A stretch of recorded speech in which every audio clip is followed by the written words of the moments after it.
मुंशी प्रेमचंद के लिखे उपन्यास गोदान के दूसरे भाग का वाचन। सेमरी और बेलारी दोनों अवध प्रांत के गांव हैं। जिले का नाम बताने की कोई जरूरत नहीं। होरी बेलारी में रहता है, राय साहब अमरपाल सिंह सेमरी में। दोनों गांवों में केवल 5 मील का अंतर है। पिछले सत्याग्रह संग्राम में राय साहब ने बड़ा यश कमाया था। कौंसिल की मेंबरी छोड़कर जेल गए थे। तब से उनके इलाके के आसामियों को उनसे बड़ी श्रद्धा हो गई थी।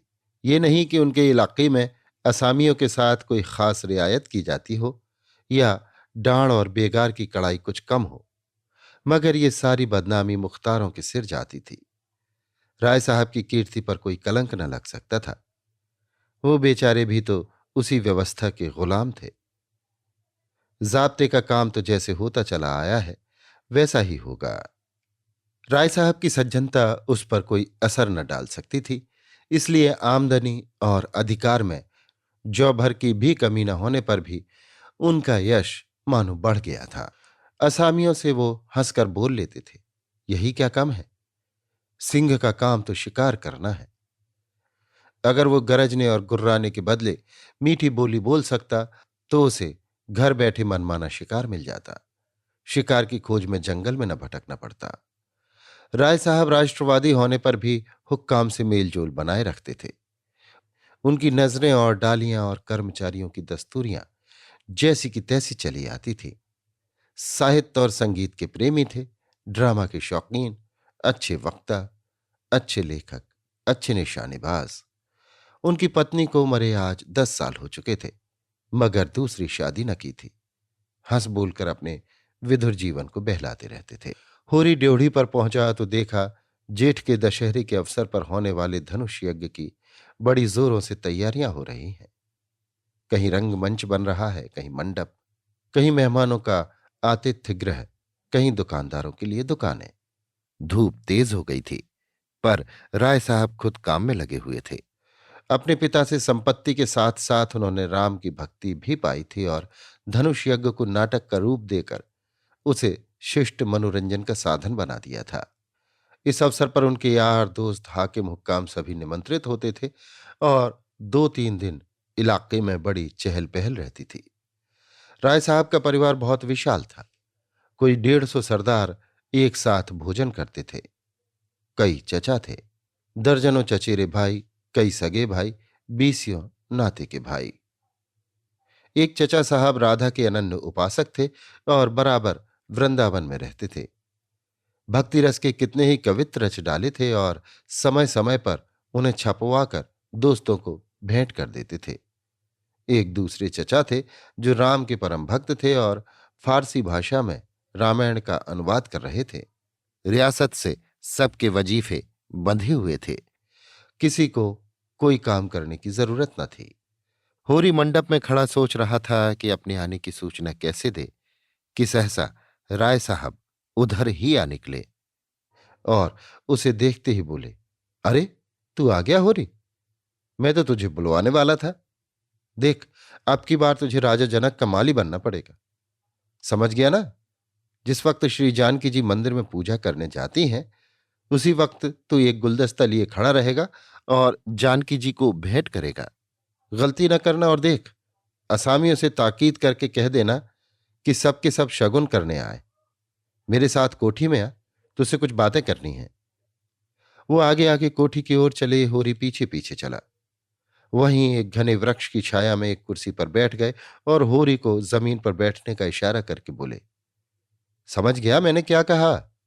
कारकुन को तो जो कुछ करना है वो करेगा ही, लेकिन असामी जितने मन से असामी की बात सुनता है, कारकुन की नहीं सुनता।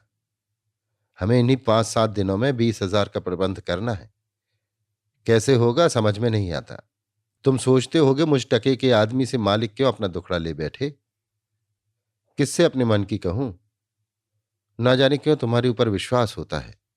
इतना जानता हूं कि तुम मन में मुझ पर हंसोगे नहीं, और हंसो भी तो तुम्हारी हंसी मैं बर्दाश्त कर सकूंगा। नहीं सह सकता उनकी हंसी जो अपने बराबर के हैं, क्योंकि उनकी हंसी में ईर्ष्या, व्यंग और जलन है। और वे क्यों ना हंसेंगे? मैं भी तो उनकी दुर्दशा और विपत्ति और पतन पर हंसता हूं, दिल खोल कर तालियां बजाकर। संपत्ति और सहृदयता में बैर है। हम भी दान देते हैं, धर्म करते हैं, लेकिन जानते हो क्यों? केवल अपने बराबर वालों को नीचा दिखाने के लिए। हमारा दान और धर्म कोरा अहंकार है, विशुद्ध अहंकार। हम में से किसी पर डिग्री हो जाए, कुर्की आ जाए, बकाया मालगुजारी की इल्लत में हवालात हो जाए, किसी का जवान बेटा मर जाए, किसी की विधवा बहू निकल जाए, किसी के घर में आग लग जाए, कोई किसी वेश्या के हाथों उल्लू बन जाए या अपने असामियों के हाथों पिट जाए, तो उसके और सभी भाई उस पर हंसेंगे, बगले बजाएंगे, मानो सारे संसार की संपदा मिल गई है। और मिलेंगे तो इतने प्रेम से जैसे हमारे पसीने की जगह खून बहाने को तैयार है। अरे और तो और हमारे चचेरे, फुफेरे, ममेरे, मौसेरे भाई जो इसी रियासत की बदौलत मौज उड़ा रहे हैं, कविता कर रहे हैं और जुए खेल रहे हैं, शराबें पी रहे हैं और अय्याशी कर रहे हैं, वो भी मुझसे जलते हैं। आज मर जाऊं तो घी के चिराग जलाएं। मेरे दुख को दुख समझने वाला कोई नहीं। उनकी नजरों में मुझे दुखी होने का कोई अधिकार ही नहीं है।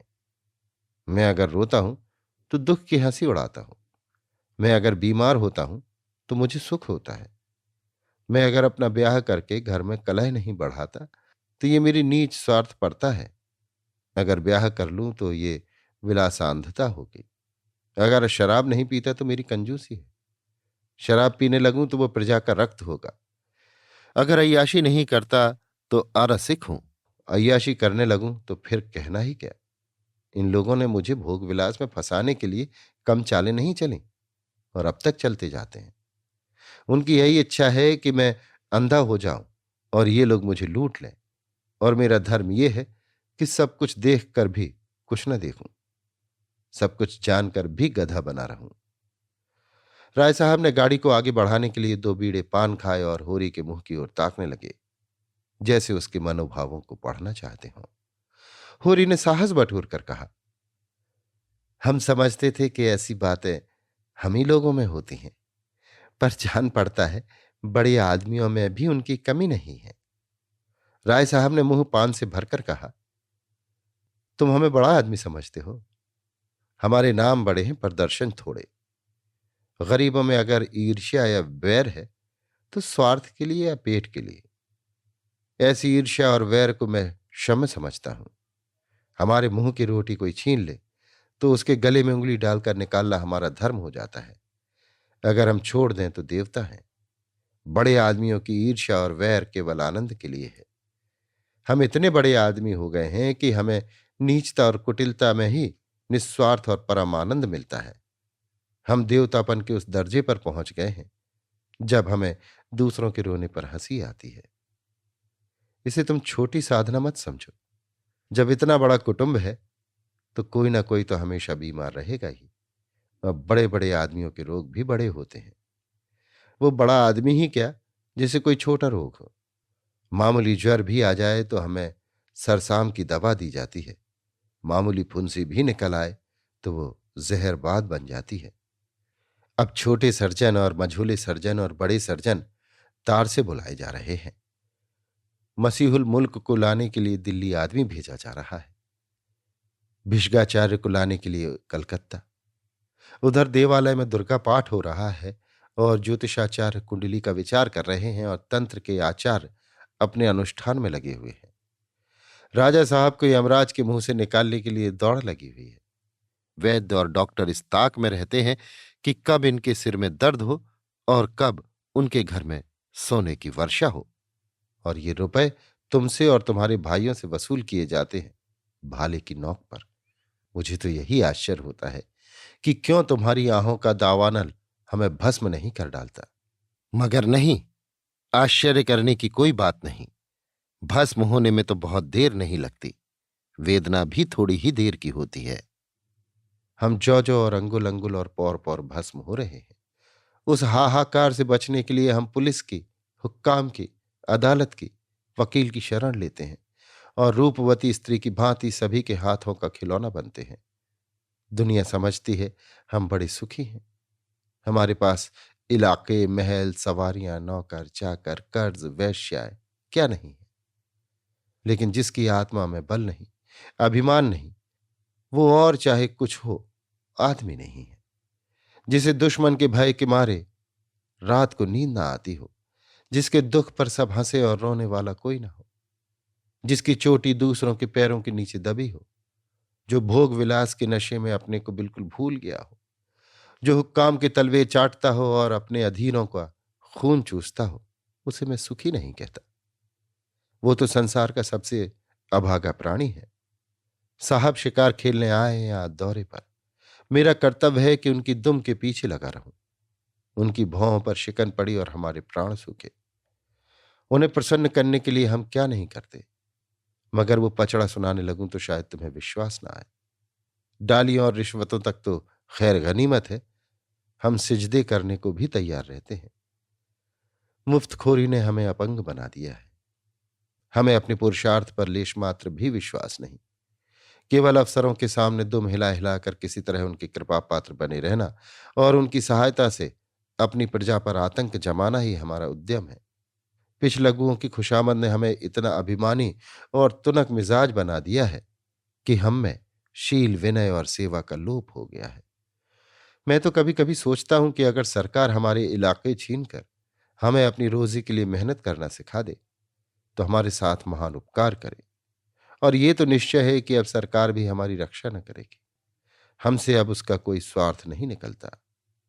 लक्षण कह रहे हैं कि बहुत जल्द हमारे वर्ग की हस्ती मिट जाने वाली है। मैं उस दिन का स्वागत करने को तैयार बैठा हूं। ईश्वर वो दिन जल्द लाए। वो हमारे उद्धार का दिन होगा। हम परिस्थितियों के शिकार बने हुए हैं।